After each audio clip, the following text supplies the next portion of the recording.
Welcome one and all to the top 4 of the Asian Seasonal Tournament. This is going to be the second top 4 match. We already saw the other one. I believe it was UCG Nukem versus OGR. And now we are going to get Merua JP up against ReRoll. And it looks like we're going to start off with this Dragon deck we've been talking so much about. You see that Star Spring in the opening hand, that card that we really didn't expect to see, up against Go Hard for Merua.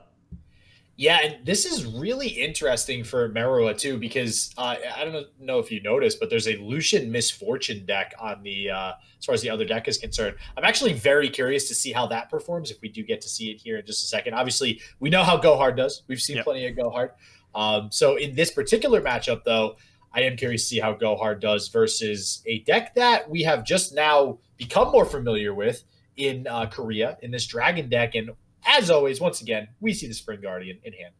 And we do see the bans down there in the bottom right. It looks like Merua's Dragon deck was banned, and on the side of ReRoll, that was Shadow Isle Noxus that you saw. And if you're wondering what that was, it's Darius Mistrates. Darius Mistrates. Okay, that's interesting. I mean, I don't hate it because I guess that's kind of the same idea as Spider Aggro, right? In a Similar, sense. yeah. Unfortunately, not going to get to see this match, though. But if ReRoll does make it into the finals, then we will, because the finals is going to be a best of 5.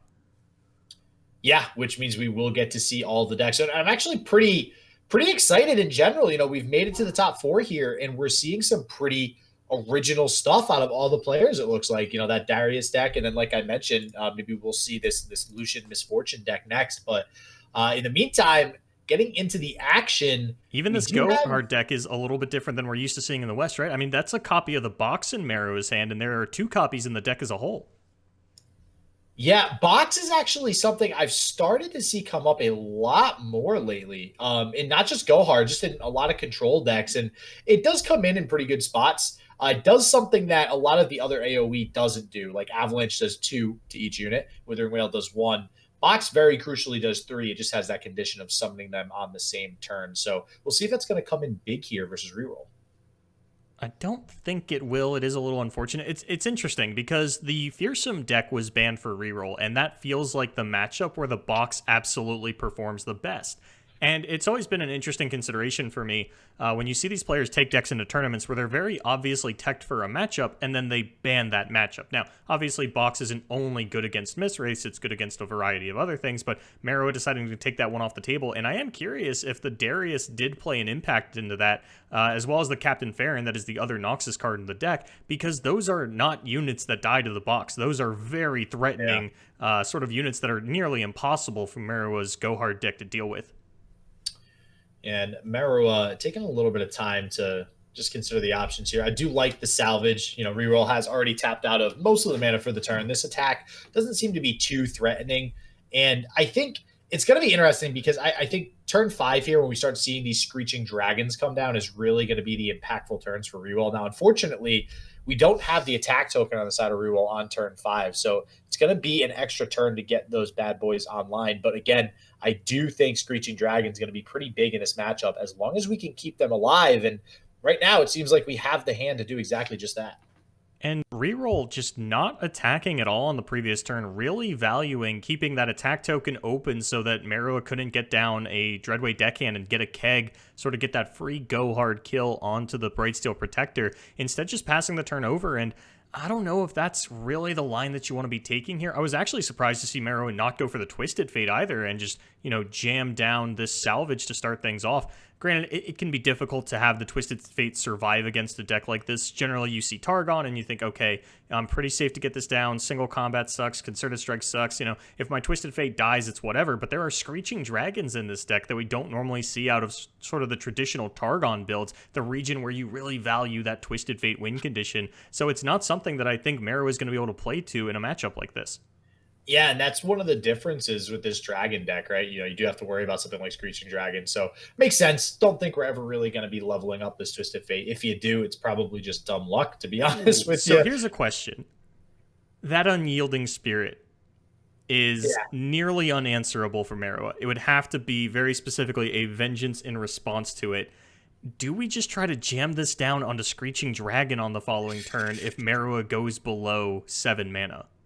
Yeah, 100%. So that's one of the reasons I mentioned Screeching Dragon earlier. I don't think it's going to be too difficult to get Merua below 7 mana, right? So that we can't play that Vengeance that you were talking about. Because, like you said, that is really going to be the only way that we take care of it. And yeah, I think the second we have the mana, we're going to go ahead and try to pull that trigger as long as Merua is below that 7 mana threshold. And we're going to be looking nice for the rest of the game here if we do have an unkillable Screeching Dragon on the field.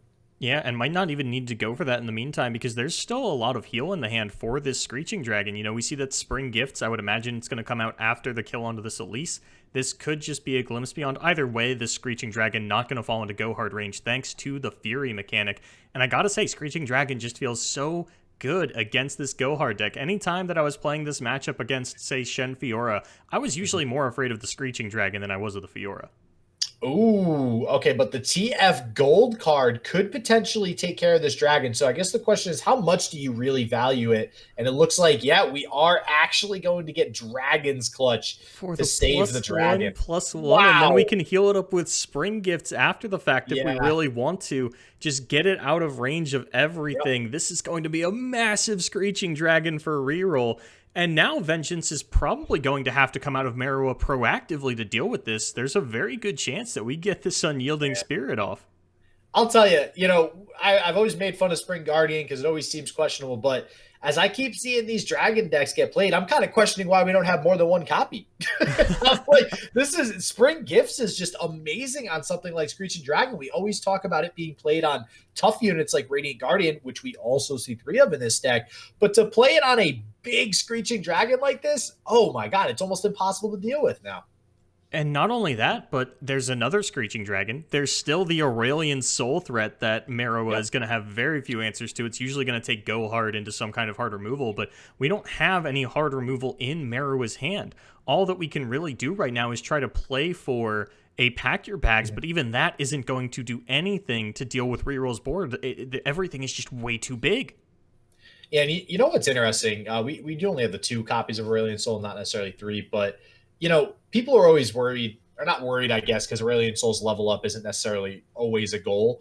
But one of the better ways, it seems like, to get that level up is through this Dragon Fury mechanic that we constantly see. And Screeching Dragon, one of the best ways to do that because it does have that challenger tag. So very slowly but surely, this Screeching Dragon might just hit that power threshold on his own, allowing something like Aurelian Soul to level up, which we could even play this turn if we want to, thanks to the Eclipse Dragon. And I'm trying to math things out. I'm pretty sure that if they really want to, reroll could at least make an attempt to clear the board this turn between, sort of the first go hard and the keg from the Dreadway deckhand. But it looks like we're going to start off with Withering Wail just to keep everything a little bit lower. Still have the Dreadway plan online if we really want it. All right, I was just going to say, do you just rip the Unyielding at that point? Just like, you got it, you might as well go for it. Or are we really trying to, get some uber value out of this Unyielding and play it on something like Aurelian Soul? I feel like you just go for it here. Wow, okay. It is going to be the Aurelian Soul. So I'm curious to see what we actually play the Unyielding Spirit on moving forward in this game. I would imagine it's going to be that Aurelian Soul, or it could be the second Screeching Dragon. These are options, but for now we're going to get a Pack Your Bags, clear out everything except the Aurelian Soul, which is going to have a fair amount of damage pushed onto it.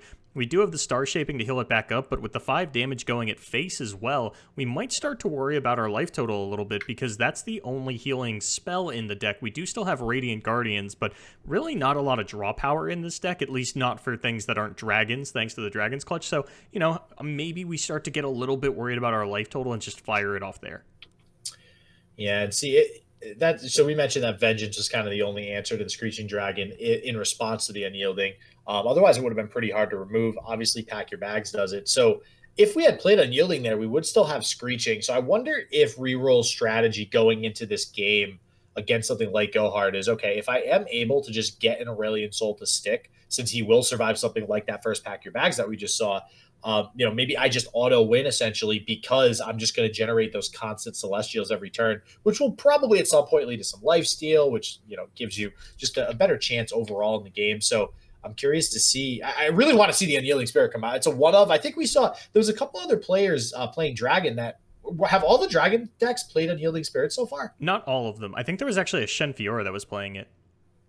Maybe that's what I'm thinking of. Okay. Because it's not a card that comes up often ever since it was changed from a burst speed spell to a fast speed spell. So But not enough mana to play that currently. We also don't have the attack token, so I'm not sure if we will see the Screeching Dragon come down here. But we do need to kind of be careful with our life total, as Merua does have the attack token, and right now representing what looks to be at least 4 damage. And I like the way that ReRoll has played this one a lot. You know, throwing down the Aurelion Soul on your attack turn with the Eclipse and the Screeching Dragon beside it said, hey, I have the capabilities to level this Aurelion Soul. I know that you probably have at least one Go Hard because we did see the Zap Sprayfin, but unless you have the Pack Your Bags, I win the game on the spot. And even if you do have it, I'm not feeling like I'm in a bad position. I still have a 10-5 Aurelion Soul that's going to stick around. That's 2 cards out of your hand that aren't doing anything for you, and we're really starting to see Merua just run out of cards here. I don't think there's a way that they could come back into the game. We've already seen 2 Doom Beasts expended. Commander Ladros probably isn't going to be fast enough to get it done because ReRoll can just start to pick apart this board with the Screeching Dragon or go over it with any kind of a, elusive Celestial coming out of this Living Legends or even just this Trickster. So, if I remember correctly, only 1 salvage was played so far, and we do have a glimpse beyond in hand. So, one of the things with the Go Hard deck is, although we are low on resources, it does have the chance to kind of chain together some of that draw and really quickly get a hand back up. But I think the reason why ReRoll with this Dragon deck has been able to really just drill through these resources of Merua is that Twisted Fate that we talked about earlier. You're not going to really be leveling Twisted Fate in this matchup. And that is a huge disadvantage because Twisted Fate is one of the key card generators a lot of the time in this matchup. And we just aren't seeing him be very impactful at all here.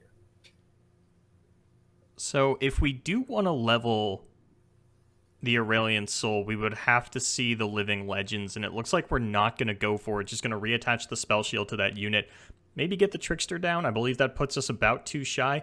Not too worried about it, though, right? I mean, we talk a lot about players overvaluing the Aurelion Soul. It's definitely something that Merua is going to have to keep in mind more than ReRoll is. Because the zero mana Celestials, as nice as they are, it's not worth putting yourself in a disadvantageous position to try and get it. It'll happen naturally, and even if it doesn't, you're just constantly generating these large units or these super impactful spells turn after turn. Yeah, I think ReRoll very clearly understands that. I mean, we've had multiple chances where we could have played something like this Unyielding Spirit, and we're just, we're sitting back, we're waiting. And I mean, generally speaking, being patient, especially in this game, definitely you get rewarded. I usually want to be the last person to act or the last person to go ahead and make the last move, quote unquote. So I do like holding that stuff back. We do see the double glimpse come out. So the Concerted Strike actually used in response to the first one. So really smart here by ReRoll too, because again, like I mentioned, there is a chance for Merua to try to get back into this with some of those draw cards. So ReRoll recognizing, okay, I need to prevent the draw if it does come out so that I can really keep Merua out of this game for good. This could actually be a pretty big... Now, there's no keg. The red card would be able to take something out in conjunction. Oh, 2 things out, actually, in conjunction with these 2 Go Hards. And, I mean, we do currently have enough power on the field to level the Aurelion Soul, so I think that Merua is going to have to go for it. But no, it's going to be the popping of the Spell Shield on the Aurelion Soul. Maybe just going to blue card the Twisted Fate, try to dig our way to that second Pack Your Bags. I don't hate it. Well, actually, here's the thing, though. Even if you get the second Pack Your Bag or another Pack Your Bags, which I think, would that be the third one? That was the first Go Hard. That was the first. So actually, no, because even if we draw into another one, we're not going to have we would have to draw into some bags. kind of... Okay, we're just going to take the Spell Shield off of the Aurelion Soul, say, I really hope that I can find a Ruination or something along those lines. Yeah, it's unfortunate. I think Merua is kind of just getting desperate now with some of these plays. And what do we get off the top? It's salvage, so we could dig for some more, but it's not going to be a Ruination this turn because you cannot play... Actually, you do have exactly enough mana for Ruination and salvage, so... We'll see if we get it here. Do we get Ruination? It's not. I mean, I think Ruination actually kills you because we could Unyielding Spirit the Aurelion Soul and then Living Legends. And that's almost certainly going to be lethal. I mean, even just the Golden Sisters in hand would be lethal here. Yeah. Yeah, and that would have at least shown us the Unyielding Spirit. Looks like we're probably not even going to get that this game. So we'll see if we can get that out this turn from ReRoll before the game actually ends here. But it does look like ReRoll. Oh, wow, another... Wow, just wants that lifesteal. Just doesn't even care about the elusive sister. Just to surrender out of Merua, understanding they're not getting back into this one.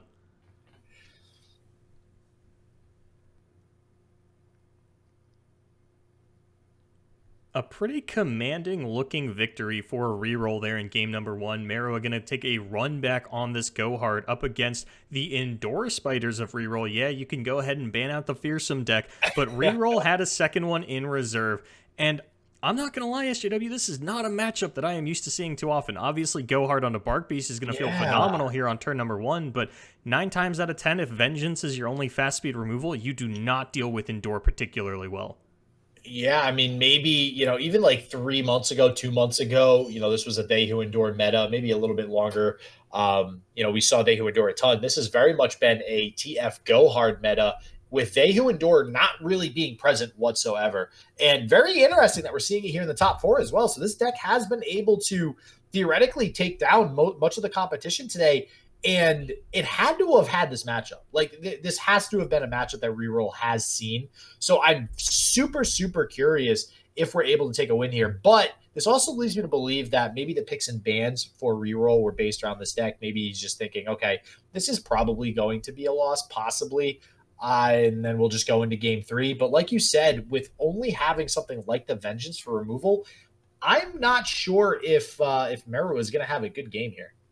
I gotta say, I like Merua's position so far because we have so much dig still in hand. That is the second go hard right there. I mean, opening 2 copies of that is great, and it does take getting to 13 mana for the Endure Atrocity combo to be a real threat. Being able to play around that Vengeance throughout the Atrocity in response when your opponent can't respond. But, I mean, we're already seeing a full board clear out of Merua, and we haven't even gone for the Pack Your Bags yet. We also have this Ruination in hand. It's really going to come down to what comes off these Stalking Shadows, which sounds like a pretty obvious sentence because there is the full 3 copies in ReRoll's hand, but I actually want to look at the ratios real quick here of this Endure Spider deck. 26 followers. Yeah. So, when we see traditional Fearsome decks, I think generally they're hovering around 18 followers. So, the whiffs happen a lot more there, but with Callista being the only champion in here, going to have a much better chance at hitting and actually finds 3 options. Yeah, I do like that going with the 3 Stalking Shadows with this particular build because we have seen whiffs plenty of times in the past. But like you mentioned, I do like Merua's spot right here because even after that full board clear, we have so much refuel in our hand. We got 2 Betty Croakers. We got a salvage. We even have another go hard to play before we start drawing if we really want to. Not sure we want to play it on something like Cursed Keeper unless we really want to start drawing towards it. But plenty of refuel here. And yep, we're going to start with the salvage. So I really think that Merua is going to be able to slowly but surely just take control of the game, kind of let some damage through when he wants, get those go hards online. And we even have Gangplank drawn early, which is a one of in this deck. But in this particular matchup with things like Callista, with things like Nisrates and Wraithcallers, Gangplank is in this deck as a fearsome blocker. It's one of the primary reasons he's here. And we are seeing it at a great time in this matchup. And ReRoll does have a little bit of keg interaction, and I say a little bit because there's 1 Black Spear and 1 Unspeakable Horror. It's more than you would get out of your sort of traditional indoor list, but it is still not going to be a whole lot in terms of being able to take those out in response to something threatening coming out of your opponent like a red card. And now, with the Vengeance already in the hand of Merua, we're going to have to wait until turn 10 to be able to get down an Endure Atrocity combo. This first one could just get Vengeance straight away. Yeah, and the thing with ReRoll's hand, though, I don't know if we have enough resources to really wait that out. Like, after this turn, we should be able to clear out most of the board on the side of Merua, but we are probably going to get a glimpse beyond here. And I just don't know if ReRoll really has enough steam to continue to make it to these next turns. I will say, I think that Blighted Caretaker was grabbed off of Stalking Shadows. Yeah, there's 3 of them total. So yeah, well, there's also an ephemeral one on field. Yeah, there's an ephemeral one too. So that's a really smart play by ReRoll, I feel, because what that tells me is ReRoll is thinking, okay, there's going to be a lot of 2 attack, 2 health units that are hitting the board. We're going to see these Betty Croakers, the Twisted Fates, all these 2 health units, Doom Beast, stuff like that. I need to remove them as they come down so that I can mitigate any damage that's not go hard and pack your bags. And even this is a disaster. The Twisted Fate going to level. Sure, this one's going to die, but we do already see the second copy in Merua's hand. Not quite enough mana to get it down on this turn, but that is something that is nearly impossible for ReRoll to deal with. It's outside of the range of the Blighted Caretakers, and that's really the only removal he has unless he can find a way to get down a Black Spear. There is one in the main deck, and these are not the best options for ReRoll off the Stalking Shadows. I mean, Doom Beast is cool, but not when your opponent is at 14 and you are so close to the threat of Pack Your Bags. Yeah, Twisted Fate. I just want to revisit that for a second because if you notice, Merua, the very first Twisted Fate that came out, did actually opt to deal a damage to the TF with Betty Croker, which is not something that's common in most matchups because you don't want that TF to be vulnerable to something that deals one damage. Generally speaking, indoor decks don't play a lot of removal, so you can feel pretty safe about having anything, stick to the board outside of Blighted Caretaker. And yeah, like you mentioned, Black Spear, and there is an Unspeakable Horror in here as well to pair with something like a Blighted Caretaker to deal that 3 damage total, but it's not going to be an easy thing to deal with. And the other thing, too, is okay, even if you get a Blighted Caretaker down, well, guess what? Red card deals with those challengers quite nicely. So he is going to be sticking around for a while. And I mean, with the slew of options in Merua's hand right now, like you mentioned earlier, we have the Vengeance to fight the They Who Endure. We're running out of cards and options on the side of ReRoll. Merua, I think, is just going to be able to start taking this one away. Yeah, it looks like on the hover reroll saying, I really want to get this They Who Endure down this turn. And it's pretty likely that Merua is going to go below the 7 mana on this turn at least. If you play Twisted Fate, you are down to 6. Even if you play another spell for the blue card, you're still full on spell mana. So what reroll can at least bluff here or play towards is an Atrocity top deck. Because if you get down the Endure, and then your opponent doesn't have the Vengeance mana, you go in for the open. If they play Vengeance, then you have the Atrocity. Yes, you're golden, but reroll doesn't have it, and it's a pretty slim chance that he's going to top deck it. Yeah, I was just going to say play the Elise on the side of Merua.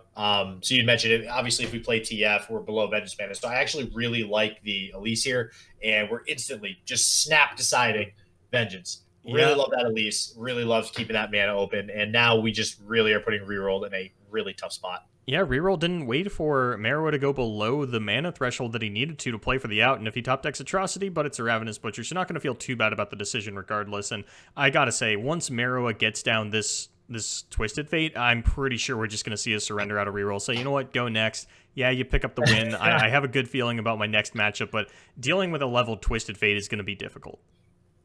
Yeah, and you had mentioned earlier, Boulevard, this isn't a matchup that we've typically seen a lot of. And now even just seeing this for the first time, I mean, this seems almost like a blowout on the side of the TF Go Hard deck. Well, it leveled a Twisted Fate and opened 2 Go Hards. It was a favorable opener on Merua's side for sure. Okay, but I mean, TF Go Hard, first off, honestly, they get 2 Go Hards pretty early on a lot of the time just because it does shuffle cards back in. Yeah. And Twisted Fate is kind of supposed to level in this deck. So I just feel like 9 times out of 10, I think TF Gohard is going to have the advantage in this matchup. Like I'd say like maybe 75-25 as far as like matchup odds are concerned. I feel like I'd have to watch it a little bit because it was a really slow opener for reroll, right? I mean, triple Stalking Shadows, as good as it is, that's still a lot of tempo that you're losing by actually having to play the card. Yeah, that's I think that's something a lot of people don't take into consideration with things like Stalking Shadows. We were actually talking about this with Landmarks the other day too, is that mana that you actually do have to spend to get those resources. So you might be right. Reroll definitely not the greatest first hand to start here, and obviously not finding the Atrocity like you had mentioned to pair with that They Who Endure, kind of just forced to play that They Who Endure there. But we'll see what Merua decides to do here. Really, Merua at this point just needs to not make a misplay. We just need to play really safely here to lock this one down. Yeah, I think they were agonizing over this Ruination, trying to decide if this is a game-winning play, and going to go for the Gangplank instead. Yeah, that's interesting. I mean, that we're taking a little bit more damage than we have to this turn, I think, but I don't necessarily hate this play either. We do kind of, again, we're slowly but surely chipping away at reroll's resources. So we can still afford to take this damage. We have a Go Hard left in hand. We have the Twisted Fate. We have ways to deal with the board. But my problem with this play and not going for the Ruination is any damage when you're going up against a They Who Endure deck leaves you vulnerable to some ridiculous top deck of They Who Endure into Atrocity, right? And you always want to be on the lookout for that, especially because we already used 1 Vengeance. And we're just two draws away from reroll possibly drawing into a They Who Endure an Atrocity. Yeah, and I think what Merua was trying to do with those blocks, because we did see a block onto the ephemeral copy of Wraithcaller rather than the real Mist-Wraith to get that off the board. And I think just trying to make sure that you're outside of the range of an Atrocity onto something not called They Who Endure. There is 1 Mark of the Isle in the deck for reroll, so you really have to play with your ranges a little bit here. And I think Merua is doing a very good job of it, is up to 7 HP, and it looks like we're contemplating do we go for this pack your bags? It looks like the answer is going to be yes. I don't think this levels the Gangplank, but still going to be a pretty nice open attack, and we can even get the Elise down. Yeah, which means that's going to be 8 damage on the open. We're actually 1 off of lethal if that's the case. If I can do math. Yeah, and if that's the the reality that we're living in, that means that a Twisted Fate red card at some point is just going to end the game. Oh, actually, I totally forgot about the Bark Beast. So we're probably actually going to see Elise. Okay, actually TF first. Ooh, what are the rates at? Wait, we don't have enough mana. So if we can survive here and the actual miss rates themselves are okay, no. I don't think that we're gonna get that just because this isn't a Risen Mist deck. Yeah. We do organically play Mist Wraiths. Wraithcaller sometimes played without the Mist Wraith just because it's a good enough card. It's a +1, but not gonna be the case here. And it looks like it's gonna get set up for at the very least a red card in combat with that salvage. Yeah, it's kind of a bait. I'm so used to seeing miss rates now that I'm like, yeah, this is gonna be like a 7 or an 8 attack miss rate, right? Nope. No, taking us back to the good old days of the tiny rates and actually just gonna kill that one off with the butcher. So, we're back in the range of being immune to the red card, but another go hard here would be able to take out the butcher at the very least and get us an in-combat gold card. And we are going to go with, here's the go hard with the red card. So this will take out the Ravenous Butcher.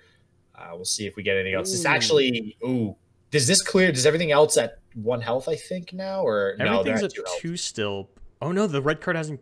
No, the red card went off already. All right, I got a little confused on the stack there. But depending on how ReRoll lines up the blocks, if the gold card comes down onto the unit blocking the Gangplank, never mind, we're just going to get it immediately with the Elise. Yeah. And I think we are still representing lethal here. This might even have to be the atrocity onto the Gangplank, but can't afford to do it. No, well, we have the 6 mana, but okay, actually, we're gonna go this route instead. That's lethal on the next turn for ReRoll then, right? Because none of these are going to actually be effective blockers. At least 1 damage is going to sneak through. So you block everything. No, you can't even block everything because the Elise has Fearsome. Yeah, you just die right here, actually.